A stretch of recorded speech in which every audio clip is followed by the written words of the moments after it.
Going on, Noah? Thanks so much for doing this, man. Yeah, no problem. So, are you in LA right now? I am, yes, in sunny Los Angeles, which I is was, probably than whatever it is back east. Where are you? I am in Phoenix. So, like, we have like the whole time warp here where we don't participate in daylight saving. So I'm like, it's 12 here. Like, I wonder if it was like 11 back there, or if I was supposed to call it 10. Like, I was kind of all confused. I'm like, I'll take the chance and set this up at like 12 my time. Yeah, extra Yeah, Matt. yeah. I'm originally from Morristown, New Jersey. I know you're from Jersey, so Yeah, we have that going for us. Both went out west. yeah, right. I know. Funny how that happens. Love the weather way more out here than I do there, especially this time of year. It's not even close. I mean, I was always somebody who viewed myself as a cold weather person Yeah, because I grew up in it and I enjoyed those activities. But once I got out and now a year into that experience, I can't see myself now returning to the cold. I know. It's bad. It's a bad mindset to have, but I guess it's a good problem. I like visiting for the holidays, but like I don't like cleaning up all the snow that comes along with it. Yeah, Like it that looks was the nice, but that was the thing at Syracuse that started. I just started to yeah. say I can't do this anymore. When I was cleaning off my car every day, I was like, I just can't. I can't do it. I can't shovel anymore. I can't this. So yeah, I've enjoyed that aspect of it. Yeah, there's like so many people that grew up out here that I'm friends with that are like, man, I would love to have like 4 seasons. I'm like, you love it until you realize that it just sticks there and stays there. Your mood changes, and then you got to clean all of it up. Yep. Yep. Exactly. No, it's pretty spot on, man. It's funny how that happens. Well, thanks so much for doing this. I won't try and take too much of your time here. I don't know how much time you have. I only have a few things I kind of want to pick your brain about your broadcasting career, considering we're very similar in age. You're 22, right? 23. Yeah. 23, just turned 23. So 2 years ahead of me, and obviously you're kicking ass as it is right now. And for you, and I guess I'll just get right into it. When was the first time you actually like got in front of a mic, like your first gig in broadcasting? Because obviously growing up around it, but what was the first instance where you actually were not necessarily paid to do it, but like the first time you actually got in front of a mic and actually started putting your reel together? Yeah, Jag, it's funny. I never really did anything until I got to college. So I guess you could say there was one time in high school where they tried to have me do some sort of interview with some of our players, but it didn't really count. It wasn't really anything put together or anything like that. So the first time that I really got in front of a microphone for real was in college. And so I went in like everybody else, having no experience, no tangible physical experience doing this, and even knowing if I'd be any good at it. The difference for me was, like you said, growing up around it, seeing it, and getting that curtain pulled so I could see how it worked behind the scenes and what goes into all the preparation leading into a game or an event or a show or whatever it might be that you're getting ready for. Seeing how to treat everybody when you are at said event, seeing just what it took on a day-to-day basis and the attitude you had to approach it with. So that, I would say, is the one thing that I took away, and I felt like I had that advantage. But I had never done anything. I had never turned the red light on and said, "Okay, go." Right. That was that wasn't in the arsenal yet. Wow. So when you first started out, I mean, being around it, so like you said, like you had that curtain pulled early on. You knew how things operated, how to sound on the air. So when you first get that first opportunity in college at Syracuse, you look back at that a few years ago and think, man, this is god awful, or do you feel like you were prepared going into it? I think that happens just in general. I Yeah. mean, you'll see when you're done with school, you'll see how quickly this happens because I listen back to my first game this year, or I guess it's last year now. This whole COVID Oh, situation yeah. completely ruined my sense of time. You I can't have tell no time idea. anymore. Get it? Right. I don't know what day it is anymore. I don't know what this, that. So, but I guess my first game, my first regular season game, let's say, as the Clippers announcer, I'll listen back to that and say, this is god awful. When in reality, it wasn't. It's just that now I've been much better. I've improved. And that's how it should be. That's what I tell everybody who's younger, I guess, than me, or anybody who asks me for advice is no matter how old you are, you should always be striving to improve. And that's something that my dad had passed down to me, and many of his mentors had passed down to him. Something they preach at Syracuse for sure, but it's very true. I don't care how many years of experience you have. I don't care where you are on the totem pole of broadcasting in the world, in the country. But if you're out there, you should be striving to do this broadcast better than the previous one. Right. That's been my goal ever since I first got to Syracuse and did start doing on-air work. So yes, absolutely. I've watched some old stuff of mine in college, or listened back to some old stuff of mine in college and be like, what was I thinking? How did you're feeling good about my performance? But that's natural, and that's exactly where you want to be, especially at a young age and just cracking and entering into this crazy, zany business.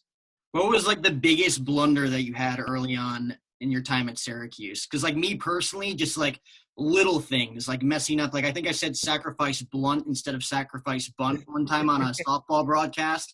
And it actually happened to be 420 day, so they like let it slide technically as like a joke. You could have played it off like you meant to do it then. You should have been like, you see how clever I am? You see this? The IQ, man. The IQ. Yeah, I'm not all golden hair. I've got more underneath. So do you have any of those that you remember that kind of stand out to you as like, oh man, remember when I said that? I don't know about at Syracuse. There was one time at Syracuse where I was doing an update at the student run station, and a friend was in there and messing with me during the update, and I just started laughing. So you've got those types of moments, which was good. We started doing that to see if we could really get through and test each other's boundaries. So that was, I guess, one where I couldn't finish the update because I was laughing so hard. Yeah. So that's certainly up there. I had some even this year with the Clippers where there was one that still sticks with me in Boston. It was a big play late. It was the last game before the All-Star break, and we've been on a huge road trip leading into it. And I'm not trying to make any excuses, but it just gives you a little perspective of what the lead up of all of it was. Your side of the story. Yep. Yeah, it was a double overtime game in Boston, and the location in which they put the visiting and the home radio in Boston, it's literally the corner of behind the basket in the corner. Yeah. It's so hard to describe, but you're literally – there are parts of the court you can't see because it's being blocked by the basket. And so big play down the stretch. The Clippers are looking to tie, and I'm just in the moment. And I called the play well. The problem was Marcus Morris is on our team. Marcus Smart's on the other team. And so in that quick moment, I called Marcus Morris Marcus Smart. And it was like the biggest play of the game because he ties it and down the stretch in the fourth quarter. So that one really sticks with me and probably will my whole career. And I'll never forget that. And it just, I guess, reminds you to really be careful in those moments in particular, because those are the big ones. Those are the ones people remember. Yeah. And so for me, that's one that I can't get back and one that I'll learn from moving forward. Did you realize it right away, or did it have to sink in after a few minutes? Because you can't really like correct yourself unless you do it like right away, right? Yeah, and sometimes you do catch yourself right away and you can correct yourself pretty quickly and seamlessly. That was something that was taught to me pretty early in college when in between my freshman and sophomore year. I had just gone and shadowed some places in New York City, and one of them happened to be WFAN, which is where my dad started his career. Right. And a legendary update anchor, John Minko, was there. And he told me, listen, I mess up sometimes. I've been doing this for 30-plus years, but everybody messes up. It's the way that you carry yourself afterward that matters. And so he said, sure, I might say a wrong name, but instead of saying, blah, I'm just going to say, let's say he meant to say Mark Sanchez, and he says Mark Price. I don't know. I'm choosing two random guys. So he says Mark Price or Mark Sanchez, excuse me. Like, just a seamless one. Most people don't even know the difference. They won't even tell that you messed up. So I apply the same thinking into play-by-play. If I can recognize it in the moment, sure, I'll correct it. But that one, the heat of the moment was too large. The weight of it was too impressive. And so I just kind of kept going. And I think I did realize it, but it wasn't a moment that you could stop to correct yourself and keep it flowing easily enough. It was too big. So in that sense, having only a few years of experience before this gig, how overwhelming was it, that whole experience getting that call, getting to be the radio voice of the Clippers? Because again, you were 22 when you got the call, 21? Yes. So I was 22. It was the end of my senior year at Wow. Syracuse, and it just came out of the blue. I didn't expect it. And basically what happened was I had a professor who a couple months prior had asked me to send her some of my basketball stuff, my best basketball stuff, and didn't tell me what it was for. And I said, can you give me some more info? And she said, no. I said, what? She said, Fair enough. no. Yeah, send me some basketball stuff. I said, okay.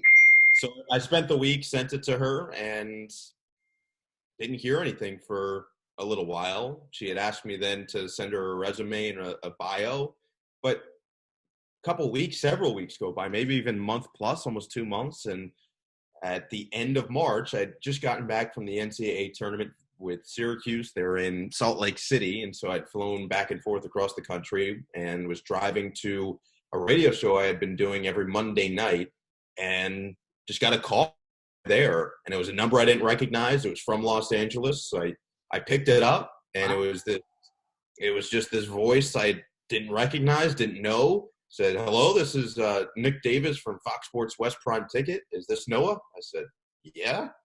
Said, well, I'm sure you're aware, but we're looking to replace Ralph Lawler, who's been with us for 40 years at the Clippers, and your name has come up, and we'd like to fly you out to interview and audition.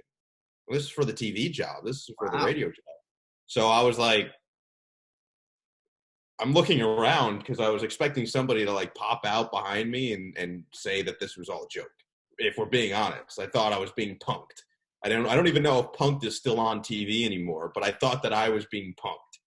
Is Ashton Kutcher coming out? No, nobody came out. So they were being serious, and talked to my agent. They organized the details, and within a week or two, I was flying out to LA to interview and audition for this job out of nowhere. And so I went, and the interview I thought went very well. The audition I thought went very well. And I took a red eye back to make it back for some classes because I was still in school at the time. And the next week, or within a few days, my agent reaches out and says, hey, Steve Ballmer wants to meet with you, the owner of the team. Wow. Who's notoriously known around, I don't care just about sports. If you're a sports fan, you know who Steve Ballmer is. And if you're a non-sports fan, there's a chance you know who Steve Ballmer is. So I flew out to Seattle the next week. I met with him for 90 minutes. And as I was leaving, I've told this before, this was my drop the mic moment in my head, at least. I looked him in the eye, said, Mr. Ballmer, I appreciate the time. And I want to let you know that if I get the job, the Clippers will be my life. And he said, good to know. He literally controls the elevator from his desk, sends it down for me. It was a whole bizarre. It was a weird Black Mirror type of scene where they punch in numbers and the elevator appears. It was bizarre. But I left there feeling like, I gave it my all. If nothing else, my whole mentality through the whole process was, if nothing else, I'm just excited that I got the experience. Yeah. Young, and now I know what this is like. I know what interviewing for an NBA broadcasting job is like. So I took another red eye back. A couple weeks later, I graduate, and I flew the day after graduation to Chicago for some NBA events, the G League Elite Camp and the NBA Draft Lottery. So I was there. I flew back to Syracuse. A day or two later, I packed up my stuff and drove it all back to my childhood home in northern New Jersey, as you know quite well, Jack. And I just thought, okay, I'm just going to see what happens here and wait for this call, which I didn't necessarily expect to be going in my favor or not. I didn't really know what to expect at that point. I was pretty confident that I did well in all of the aspects that they asked me to do. I thought that I showed them my personality. I showcased why I'd be good and a good choice for the job. And I remember literally the morning that I did get the call, which was 2 days after I arrived back home, my dad was talking to me. He said, I was thinking about this, and I think it's a very distinct possibility, but their radio guy has been there for a long time, and they might just move him up and then offer you the radio job. I said, yeah, maybe. He goes, would you take it? I go, yeah. He goes, well, I'd be prepared for it. he had no knowledge. He was just speculating based on his years of experience. Veteran Sure presence enough, there. yeah, sure enough, that night I get the call from our team president, Gillian Zucker, and she says, just wanted to let you know we've gone a different direction on the TV side, but it's going to open up the radio job, and we'd love for you to take it, to do it, and we'll give you an opportunity to do a variety of things alongside with it, but we really want you to do it. She said, so take the weekend. I'm thinking in my head, weekend, I can tell you right now. Right. But I played it cool. I did. I was smooth. I said, well, I appreciate you thinking of me and believing in me. And she said, yeah, take the weekend, call me back on Sunday, let me know. So that's what I did. And so, yeah, I arrived, and sure, it was a momentous, and I'm trying to think of the right word. I wouldn't say pressure was there. Yeah. I think that for me, I already put enough pressure on myself to just go out and do well. But my whole mentality is, if I do all the things that got me to this point already, I'm in a good spot. And what I told you before, I'm just going to keep getting better as the year goes on. And so I think I may have even said in my interview with them at that point, like, you know, I'm going to be at a certain point when you first get me, if you hire me. But by the end of the year, it's going to be night and day, and the improvements are going to be vast. And I'm only going to improve and grow alongside this team. And that's what I feel like I did in year one so far. And I'm excited to start year two. Wow. So kudos to you for actually answering the call, because if a random number came up on my phone, like I usually just assume that it's spam. I was close. I'd been getting a lot of spam calls. I still do. Is there a way? Because it's not like one spam call. I get several spam calls. But the reason I picked that one up was I hadn't got one from Los Angeles. And I had known in the back of my head that my professor's contacts were out west. So I said, and again, this had been weeks later. So it was really just okay, maybe just in case type of thing. And thank God I did, because who knows, they would have left a message, I guess, if they really were interested. But I'm glad that I picked up in the moment, because I don't want to leave that to chance. Wow. And you do feel like this first season went well, like Marcus Smart Marcus Smart call aside. Yeah. It went pretty well for you. Like, I know like everybody's their own worst critic, but like, yeah, I'm sure you got a lot of positive feedback. Yeah, I mean, look, anybody who's given me praise, I really appreciate it. And I know that I still have a long way to go, but I'm happy in the position that I'm in right now, and the steps I've already taken in this career. And I think that I put myself, based on the work I put in and based on the games I've banked and the experience that I now have collected over the last several years, that I feel good. Yeah, I think that year one went very well, and it's only a springboard into what's next. And I'm excited, like I said, for year two with this team, because there's a lot of excitement, and rightfully so. I think that they're doing a lot of really good stuff this offseason. So, yeah, everything went about as well as I could have asked for, and the people were really welcoming and just made the transition easy.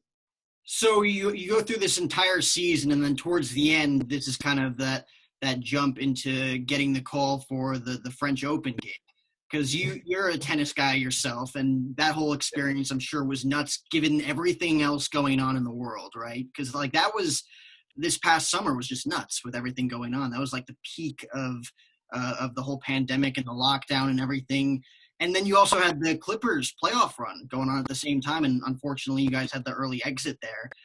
How did that all line up for you? Like, were you able to say yes to that gig right away, or did you kind of have to wait it out? And how was that whole experience like? Yeah, Jack. So it's a good glimpse into how some of this stuff works. So the Clippers, when they offered me the job, and they didn't have to do this, but I'm incredibly thankful and gracious that they did.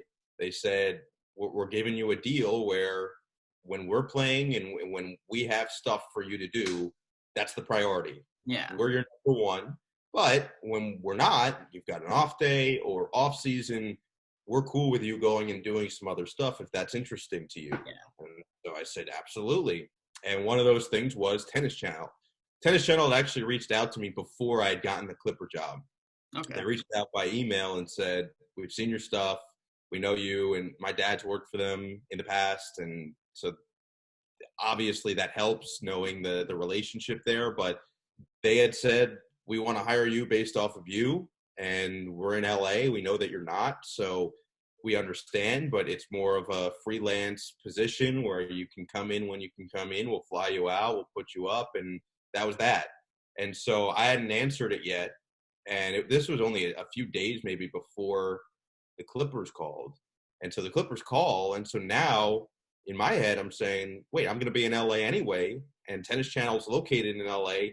That means maybe I'm even more valuable. Yeah. And that's exactly what ends up happening is because I'm out here when they need somebody to fill in last minute or something like that, I can be here and I can be there for them. And so that's been really helpful for me, and they've been great. Tennis Channel's been absolutely phenomenal with me and how they've utilized me and treated me and welcomed me in, even as somebody who's not 12 months a year, 365 days a year, 7 days a week in tennis. You know, I have to focus on the NBA and basketball, so sometimes I can't quite keep up as much as I might like with the tennis world. And so I have to almost play catch up whenever I have these events. And so what ended up happening with the French Open, it's funny because my dad had done the French Open for a decade plus now. He's been doing it every year. And every year I've asked him, can I come with you? And he said, no. Finally, last year I graduated from college. I'd gotten the call about the Clipper job. And we had planned that my mom, sister, and I would go with him to Paris for a few days for the French Open. And I was pumped. I was so excited. And at the last minute, I got asked to work at Sirius XM on those days. And so I said yes to that. I thought it was more important, which it was. And that's something that I'm sure you've heard before, Jack, and a lot of young broadcasters in college will hear. Always say yes. Always say yes, whatever it is, because any opportunity can lead to something else. You have no idea what it could lead to, and you have no idea what happens. Like someone might be listening, someone might see you. So that was always important to me, and they'd been treating me well over there as well. So I said, yeah, of course. And so last minute, I had to cancel on the Paris trip. And my thought was, keep doing good work, and one day maybe you'll get to go as an employee like my dad has. And so this year, we get into the playoffs, obviously, with the Clippers, and it's the bubble. I'm calling all the games out of a studio in Los Angeles, so I wasn't in the bubble, which helps to, I guess, provide a strength for my case of doing stuff with Tennis Channel or whoever else. And the people at Tennis Channel reached out to me basically saying, we'd love to have you. We're going to Paris. We would love to have you come with us. We know that your priority is with the Clippers. So we'll ask you to come on the basis that the Clippers aren't still playing. They said, we know it's unlikely because the cutoff would have been if they got into the conference finals, I couldn't go. If they'd gotten past the second round, basically. Right. And so when they went up 3-1 in the second round, the people at Tennis Channel reached out to me saying, oh, well, looks like you're not coming. It's okay. You know, we'll get you in at some point, and we're glad that the Clippers are still playing. I go, don't jinx it. Sure enough, it got jinxed. But I can't blame them. They're not the only ones who texted me. I got so many texts after they went up 3-1 saying congratulations. And I said, what are you doing? Don't you people know how this works? So I blame all those people who did text me and say congratulations, because come on. You can't. No. It's like saying somebody has a no-hitter. You can't do that. You can't do that. So anyway, I'm not going to get too heated about it. So eventually they fall in game 7 of the second round. And so it opened my schedule up, and it was as much pain as we felt within the organization for the few days following that loss. It was a good enough consolation prize for me to be able to go to a place I'd never been. The experience was strange because of COVID, because of how the city was set up. And just full disclosure, as much as I loved my experience there, of course, I would have preferred the Clippers to keep playing. That's my priority, and my emotional priority probably too, because you're so invested with the team that you cover on a daily basis that you want to see them succeed, and seeing them hit a road bump it's tough. So always I'm going to prefer that the Clippers are playing. Always I'm going to prefer that they're successful in doing their thing. But if it's going to end the way that it did, the fact that I got to leave the country and kind of put that stuff behind for a few weeks was pretty cool. And that whole situation, like I said, like in the middle of a pandemic, how long is that flight to France? Because I can't imagine that was an easy a trip for you. No, 11 hours, 12 hours back. Yeah, it was basically full day. 11 hours there, 12 hours back. But you know what? It was good because the plane was not very crowded. It was pretty empty, and I got one of those where I had a singular seat. Okay. So I didn't have anybody next to me. I didn't have anybody within a few rows. On the way there, I did, but it was all the people on our Tennis Channel crew.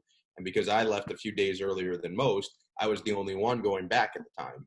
And so it was a pretty empty plane, definitely going back. What I did is I downloaded a bunch of stuff. I read a little bit. I'm a big fan of books. I'm a big fan of movies and TV. So I decided to be productive as much as I can. And on the way there, I slept for, I think, 5 or 6 hours because I tried to time it out with the time change and the time difference. So I did.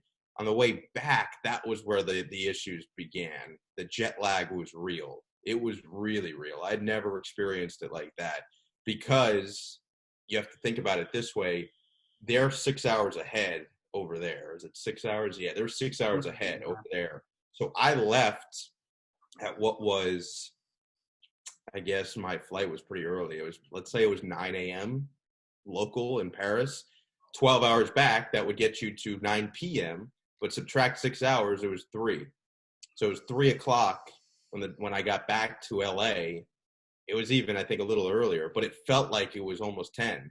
So I was all screwed up at that point. I'd never felt that way. It took me, I think, 4 or 5 days to finally get reactivated to Pacific time. So that was the one negative, I would say, because I did not feel well for a few days. I can imagine. And were they strict about the mask wearing on the flight in general? Oh yeah, yes. 11 Not only hours. strict the mask wearing. I'm somebody who has a lot of masks. I was raised by a mom who worked in the fashion industry, and my sister is very fashion centric. So I guess I've been conditioned and programmed to care about my clothes and have somewhat of a clothes and shoe addiction. And that has transferred to masks as well. I think I have 25 or 30 different ones. And I just like to rotate them through different patterns, different graphic designs. And so I wore one of my normal cloth masks to the flight. And as I'm about to get on, they're taking temperatures. They go, "You can't wear that." I said, "What?" They go, "We require that you wear a surgical mask." I said, "Okay, I don't have one." They go, "We do. Here you go." And so they had surgical masks for all these people, and I had to wear that for the entirety of the flight, and I could not take it off unless I was eating or drinking. That was it. Oh my God. That's very convenient that they had one for you, though. Well, they had to have known that I was the only, and I wasn't the only one who showed up with, a cloth mask, because those to me are more comfortable, but it all worked out. It really did. You have a bunch of different graphic masks? Yeah, I've got a few. I know one that I got a lot of compliments on in Paris from the TC crew was my Sublime mask, the band. Yeah. I got the logo right on the front of the mask. I'm a big fan. I just have a bunch of random images. I have one of Biggie, one of those Starry Night, the painting. I've got a variety of stuff. Interesting. And you're a big shoe guy, like you said. I was listening to the Rising Stars podcast with Evan Stockton. I was listening into your Jordan addiction. I've actually, so I have these here. These are like the Jordan 4 green glows. I've been trying to cop these shoes, and I think, what are these? These are also 4s. They're like Thunders, I think they're called. Well, I just got another pair of 4s literally on the way right now, the cool grays, which I had been looking for a while. I finally found a low enough price that I felt like I could pull the trigger. The 4 is my favorite shoe. The 3 and the 4, I guess, are like 1 and 1A. But those 2 are nice. Those 2, I respect that. I respect the choices. I have a problem. I really do. I mean, I just got another pair of Air Force Ones too, so I have 5 of those now. Like, there's no reason I need 5 of those. Absolutely not. But what can I say? I guess it provides me joy. And right now, especially, I think during the COVID stuff, when you get bored, or at least when I get bored, I start looking at stuff online. I go into a rabbit hole, and then before I know it, I've ordered something new. And I'm like, no, I didn't. You feel it. You're like, no. Okay, yeah, you know what? I'm just going to accept it. So, yeah, no, it's good and bad. And out here in LA especially, shoes are a big deal, and clothes are a big deal. Everything appearance-wise is a big deal. So I guess I kind of fit into that culture naturally.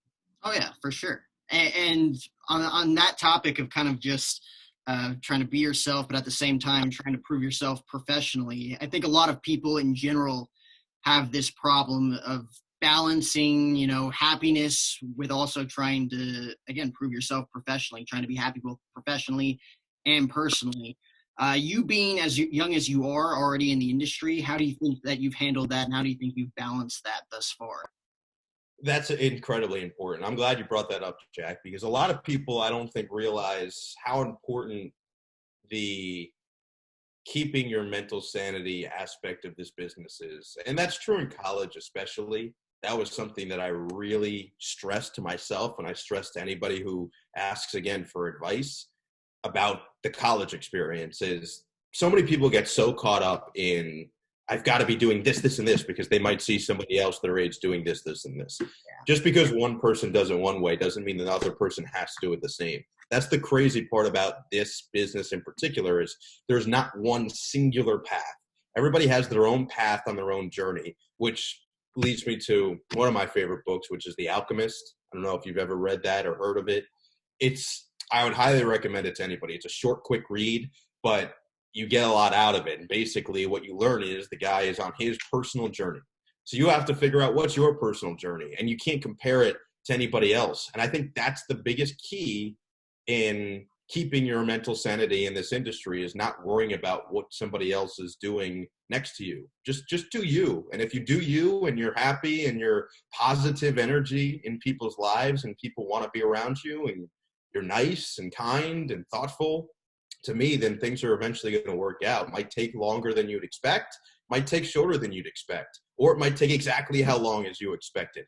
But the point is, when you focus on you and do what you're supposed to do with most of your power, the best of your abilities, to go out and put the best product out there and your personality out there and just be doing really example, somebody entered industry high school and was a trumpeter in a traveling band. All the time they told him, you should name a commercial.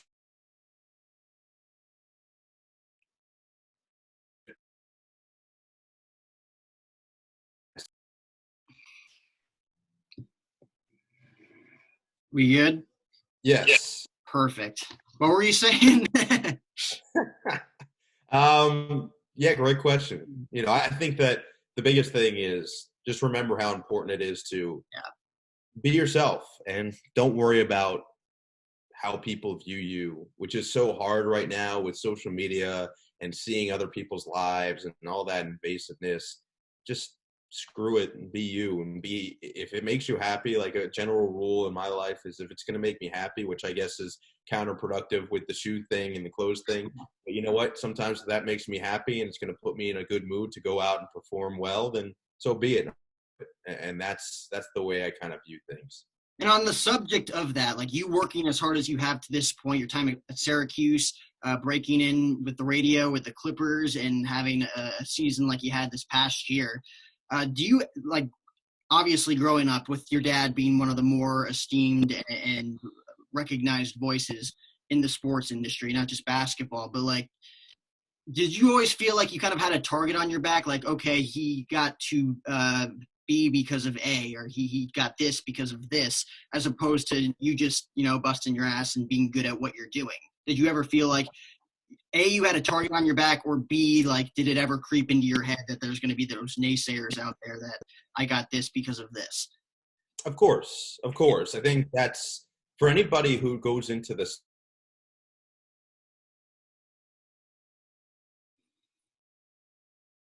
that field might be, there are going to be those doubts, those insecurities initially. And that was very real for me going to Syracuse, where at first I didn't even think I wanted to go to Syracuse, because that's where both my parents went. And I didn't want to be known as the kid who just went there and got in because of X, Y, or Z, when in reality, I felt like I had done so much work to get to the point, and I had proven myself based on test scores or whatever else. And eventually it just goes back to realizing you can't worry about what other people feel. Yeah. Can't worry about how they view you. My whole mentality is, okay, maybe I did get an opportunity here or there because of the name, because of my dad, and I'm not naive. I know that. I understand that. But once I do get that opportunity, that's just cracking the door open. I still have to go and bust that door down. I Exactly. have to go to the work. I have to go out and perform consistently. And if I don't, I'm not going to keep the job. I'm not going to keep that opportunity because I didn't do enough to validate that. And so, whether or not this is fair, I certainly felt early, and I don't know if it's true. I wouldn't say it is true, but at least I guess in my mind, it got me to work additionally harder, Right. if I even needed to. But my whole mentality was I have to work twice as hard because of that to overcome that. So again, I don't know if that was true or not, but it did force me into that method of, okay, I'm just going to outwork you. I'm just going to outwork myself. I'm going to out every time. And it's a mentality of good habit that I formed and hopefully will continue throughout my career. But I learned, I would say at least midway through college, that I can't run from my name. Right. There's no reason to be ashamed of where I came from, especially considering how well respected my dad has become throughout his career. It's unfair to him for all the work that he put in as well. So once I lost that stigma of it, of, well, people are just going to think this, and this, and stopped caring as much, I think that really opened up more avenues and opportunities for me to go and seize those opportunities. And once I did that, I was off and running. Right. And you explained that very well. Like you may have like had the opportunity there, but at the same time, like you have to prove yourself day in and day out to stay there. Like I'm sure the hook's a lot quicker too if you didn't perform well. Yeah, I would at least think so or hope so. I don't know. I don't really know how the inner workings of all this goes. Like I said, I'm going to focus on me and hope that's enough at the end of the day, and hopefully I can continue to impress or at least do my job at a high level. And that's really all I'm going to care about. I'm not going to focus on what if someone, excuse me, what if somebody doesn't like how I said this or how I did this.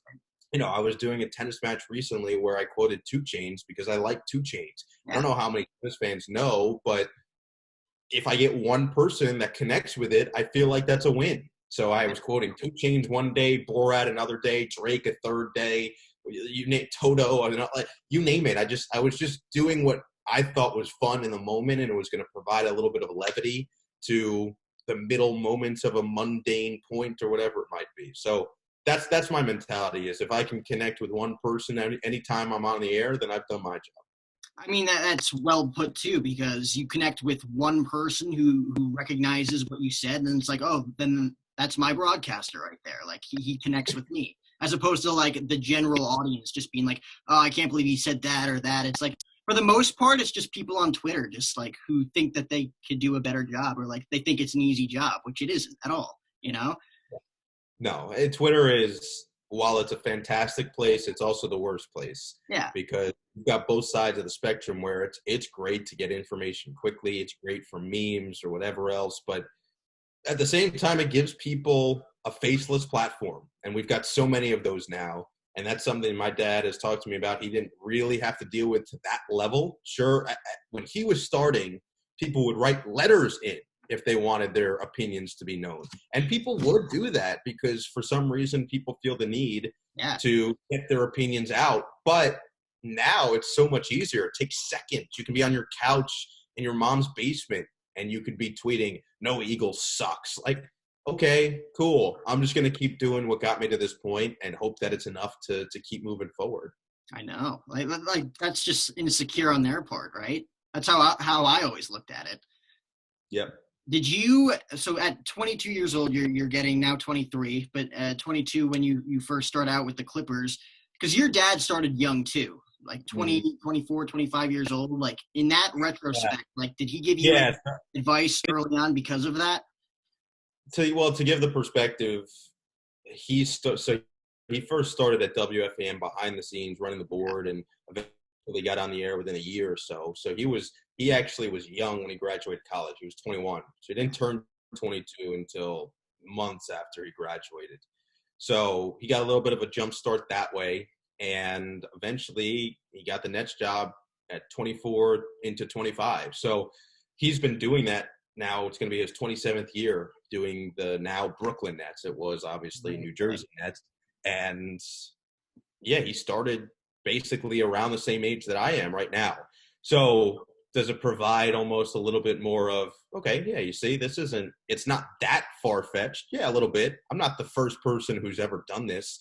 I'm just the most recent person who's done this at the young age. And it, to me, one of the most important parts of doing well at this job is to prove, okay, young people can take the reins, and let's say when there is an opening, maybe we should be looking at young people and seeing if there's somebody who can be that for us.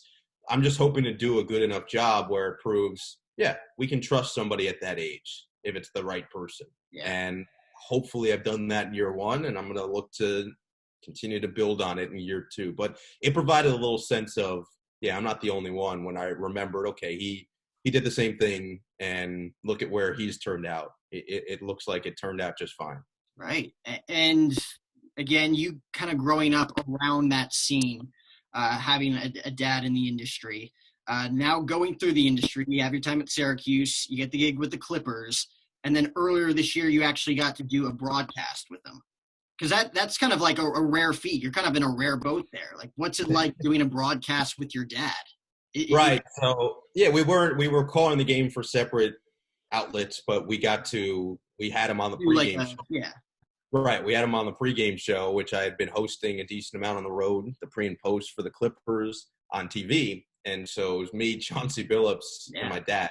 And I'd grown close to Chauncey this year, and he's a great dude, and he made it that much better for us. He was really great in the middle of us. We called it almost a Billups sandwich or an Eagle sandwich. I'm not really sure, because technically everyone was saying it's an Eagle sandwich, but I'm saying no, because you wouldn't call it bread sandwich. The base of the sandwich. Right. If it's a bologna in the middle, it's not a bread sandwich with bologna.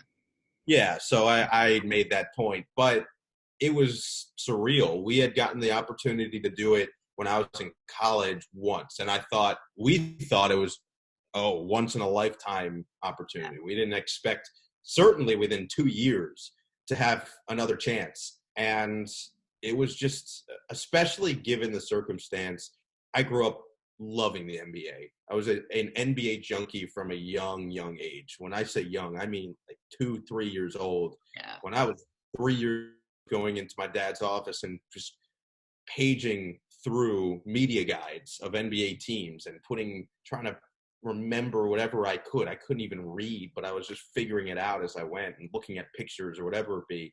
Like, I was obsessed with the NBA at a young age.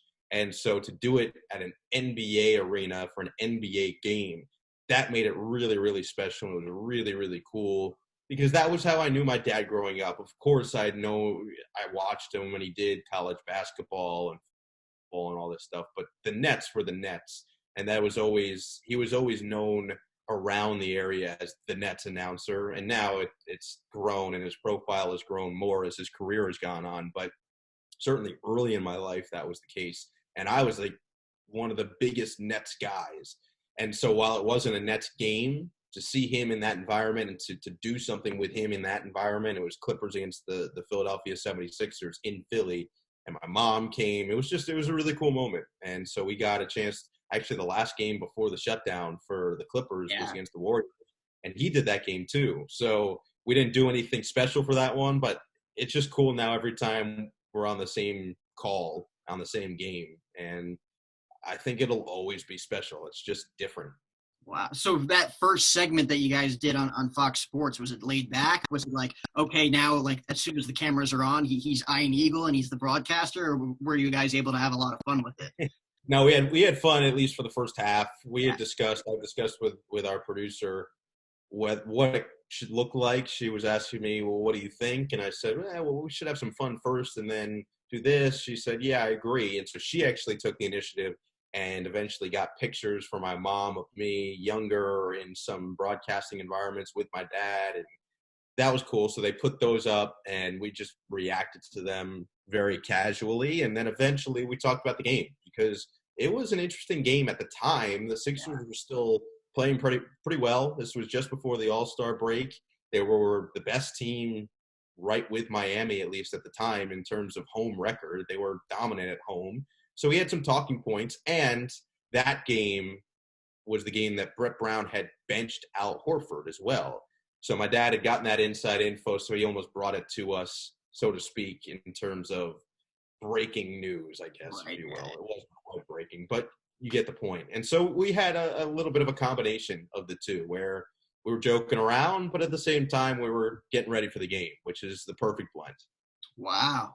And was basketball always your number? I mean, you just said it was your number one, but like that was what your focus was in school, at least at Syracuse. I mean, growing up, like big basketball fan, Mets fan, I'm sure in the New Jersey area.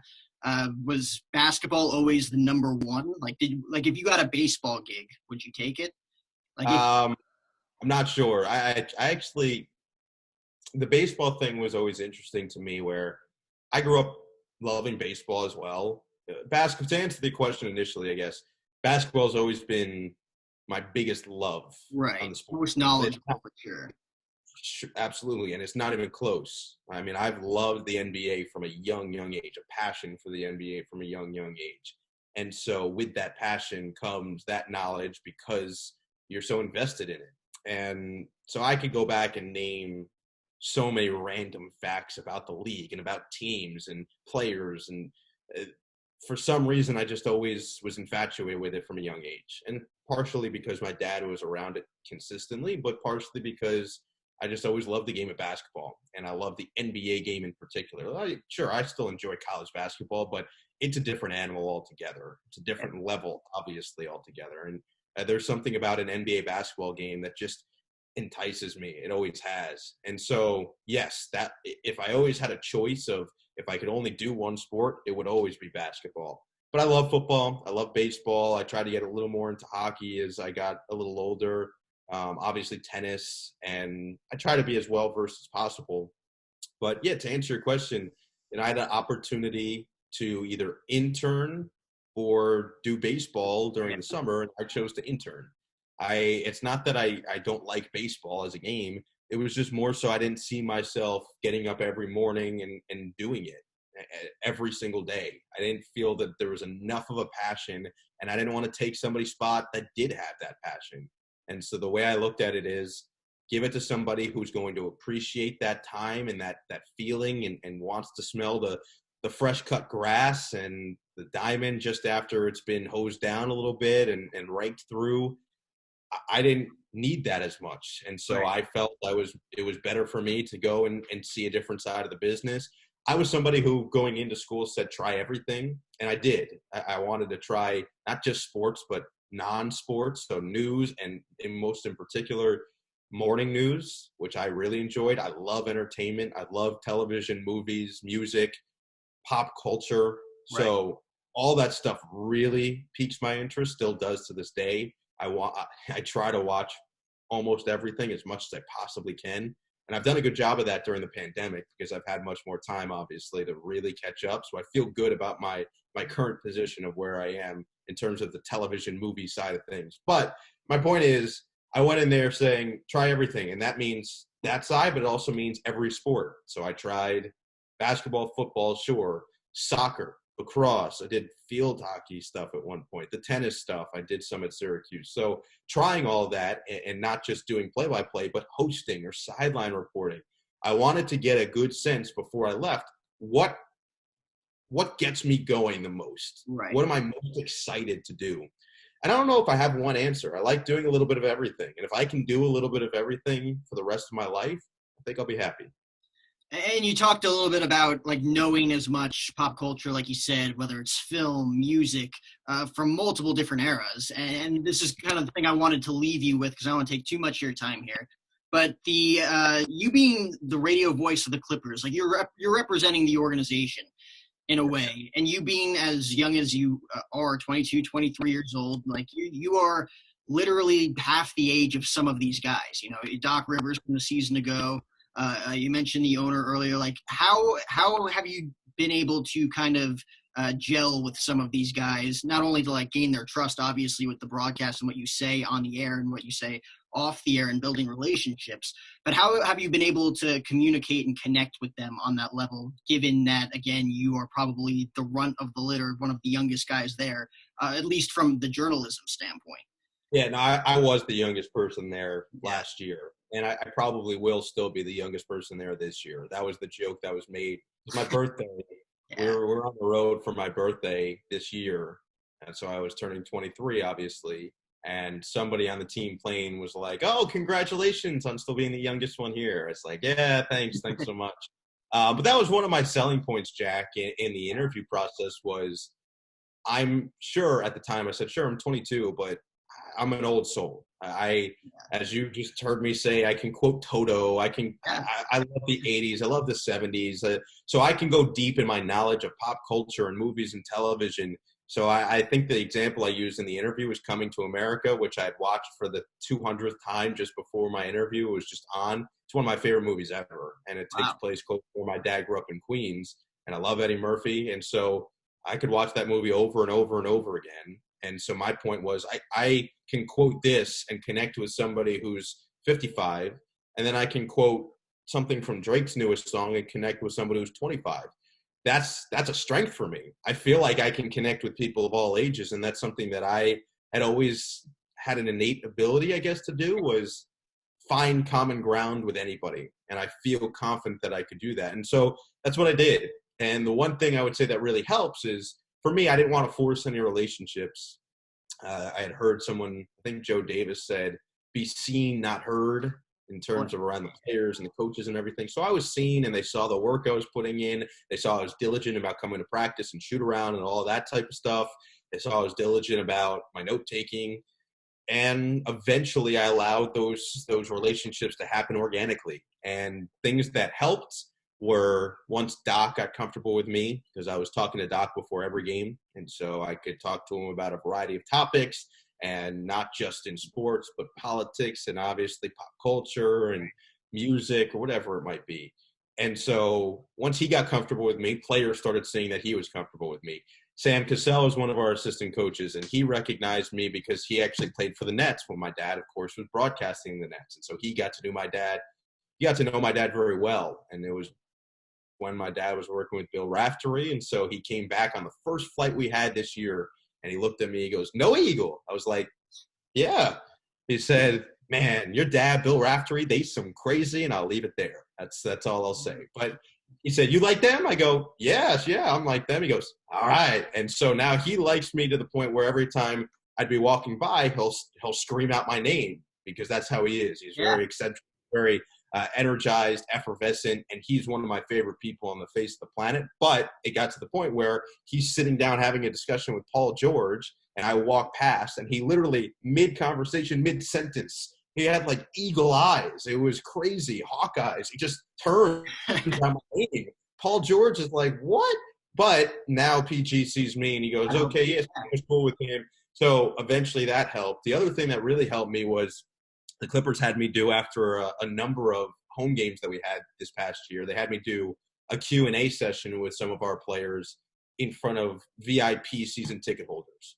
And so about 100 or so people would stay after the game, and we would get one of our players, sit down, and for 25, 30 minutes, we would just chat back and forth so everybody could get to know the player a little bit more, and not just what they're like on the court, but what they're like in life in general. And so that allowed me to get to know some of these guys a little bit more, because I'm sitting down and really just chatting with them, and they're just discussing with me. And so again, now they recognize me later. Or let's say for a guy like Kawhi, who's to himself and likes his space, I got pretty close and comfortable with his personal strength trainer, because he lives in my apartment building. And so I could have never predicted that. I never was saying to myself, well, what if Kawhi's strength coach lives in my apartment building? I should choose this one because I have a weird feeling that that's going to be the case. No, it just kind of happened naturally, organically. And so Kawhi sees me with him.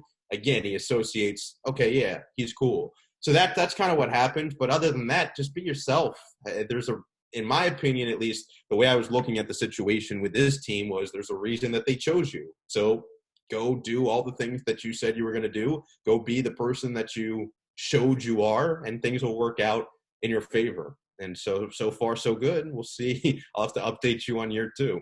Oh, I mean, so what kind of, how are you able to connect with them? Like you just said, with like pop culture stuff, you mentioned some of the movie lines. What kind of music do you listen to? Like 60s, Anything, 70s anything rock? but country music. I listen anything but country music, Jack. And I'm sorry if you're a big country fan, We're but in the same boat. We are in the same okay. boat. I got my Foo Fighters tapestry right I'm a big here. Foo Fighters fan. See, Foo Fighters to me, it's hard to say that they're underrated because of how successful they've been, but I've always found them to be somewhat underrated with our age group. Oh With yeah, our age group. They were they just obviously SNL, but I'm a huge Foo Fighters guy. they are the stereotypical dad band. Them and Pearl Jam have always been the stereotypical dad bands that people Oh, are. you see, listen to the pretend. If you listen to the Pretender, you can't say that to me. You can't I say know. listen to Best of You. You can't say that. You can't say that. So that's the way I look at them. I love the Foos, man. Well, thanks so much for taking the last hour out of your day to talk to me. I love picking your brain about your story, your broadcast career. Again, 23 years old, you still got your whole life ahead of you in the business, and I'll definitely be back in touch to see how year 2 went. Well, Jack, I appreciate it. Glad that we can make this happen and be good, man. We gotta stay together. Our New Jerseyans out over in the West Coast area. We've got to stick together because I there's feel some like great we dominate the broadcast industry as a whole, That's at least on stat.com that I've seen. We if definitely we do. had if we had like electoral college representation within the broadcast industry, yeah, New Jersey would be California level. All the Jerseyans. We decide, right? That's right. That's All right. right, man. Thanks so much. Stay safe and have a good rest of your day. Got it, man. Thanks for having me.